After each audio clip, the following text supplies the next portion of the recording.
कई बार ऐसा होता है कि पत्नियां क्या करती हैं कि अपने हस्बैंड से लड़ाई कर लेती हैं, अपने ससुराल वालों से लड़ाई कर लेती हैं। इसके बाद वो अपना ससुराल छोड़ के अपने मायके में जाकर के बैठ जाती हैं। फिर इसके बाद अपने ससुराल वालों को परेशान करने के लिए, अपने पति को परेशान करने के लिए वो केस पे केस करती हैं। जैसे कि 498A, DV, H में इस तरह के बहुत सारे केसेस हैं जो कि आजकल ट्रेंड में चल रहे हैं, वो पत्नियां करती हैं। साथ में जो एक मेन केस होता है वो करती हैं। अगर उनको मालूम नहीं होता है तो घर वाले बताते हैं या आस पड़ोस के लोग बता देते हैं, यार तुम अलग हो गई हो, वहां से आ गई हो,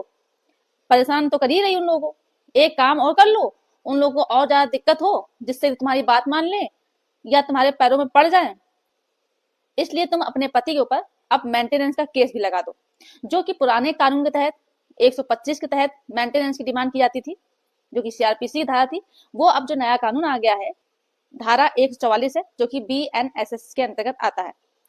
आपको बता दें कि पत्नियों को बहुत सारे ग्राउंड दिए गए हैं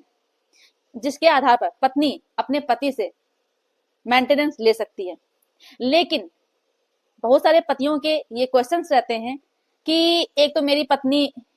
मेरे ऊपर आरोप लगा रही, जो कि गलत है, हमने कोई गलती भी नहीं की है, फिर भी मेरी पत्नी घर वालों से लड़ाई करके, हमसे लड़ाई करके अपने मायके में जाकर के बैठ गई है, ऊपर से झूठे केसेस पे केसेस करती चली जा रही है,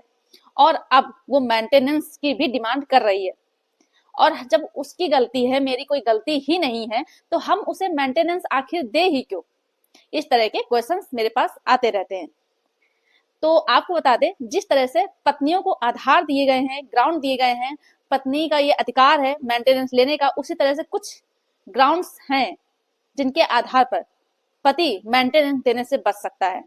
तो आज हम इस वीडियो के माध्यम से इस चीज की जानकारी आप सभी लोगों को देने वाले हैं। तो आप लोगों को करना क्या है कि वीडियो को पूरा अंत तक देखना है, बिल्कुल भी स्किप नहीं करना है, तभी आप सभी लोगों को अच्छे से जानकारी समझ में आएगी। दूसरा काम आप सभी लोगों को ये करना है कि अगर आप नए हैं, चैनल में पहली बार आए हैं, तो ये आपका ही चैनल है, आप इसे सब्सक्राइब जरूर कर दें, साथ में बेल आइकन जरूर दबा दें, जिससे कि हम जो भी नई अपडेट डालें उसका नोटिफिकेशन आपके पास आता रहे और आप जानकारी प्राप्त करते रहें।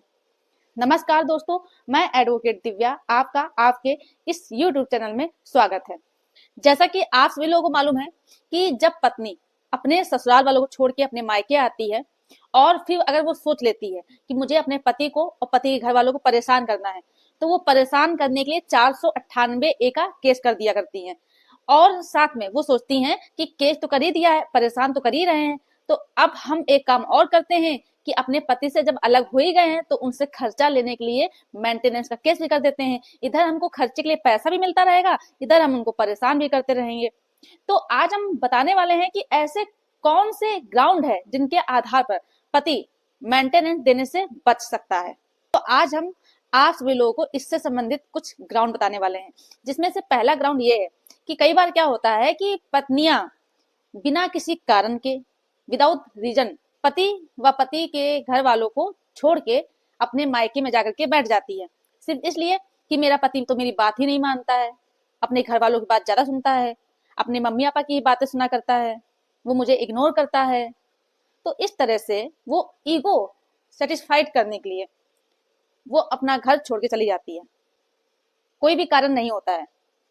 जिन पत्नियों को अपनी शादीशुदा जिंदगी चलानी होती है, वो चाहे जैसे भी हालात हों, अगर पति जानबूझ के अपनी पत्नी को परेशान नहीं कर रहा है, लेकिन छोटी मोटी बातें अगर हो रही हैं, तो वो अपनी शादीशुदा जिंदगी को बचाने की कोशिश करती हैं और अच्छे से चलाने की कोशिश करती हैं। लेकिन जिन पत्नियों को अपनी शादीशुदा जिंदगी नहीं बचानी है, जिन्हें छोड़ के जाना ही है, अलग रहना ही है, तो आप चाहे कितनी ही कोशिश कर ले, चाहे कितने ही फूक फूक के कदम रखें, लेकिन आपकी पत्नी आपको छोड़ के चली ही जाएगी। तो मान लीजिए कि आपकी पत्नी आपको छोड़ के चली गई है, कोई भी कारण नहीं है, कोई भी रीजन नहीं है, तो ऐसे में आपको मेंटेनेंस नहीं देना होगा, क्योंकि आप ना ही उसको दहेज के लिए प्रताड़ित किया है, ना ही उसको शारीरिक व मानसिक प्रताड़ित किया है, कोई कारण है ही नहीं। आप तो अपनी पत्नी को अलग कर नहीं रहे हैं, आपकी पत्नी खुद अलग रह रही है, और जब वो कोर्ट में जा रही है, उससे पूछा जा रहा है कि आप अपने पति से अलग क्यों हुई हैं, उसके पास कोई भी सबूत नहीं है, कोई भी कारण नहीं है अलग होने का, तो ऐसे में आप मेंटेनेंस देने से बच सकते हैं। जो दूसरा ग्राउंड है वो है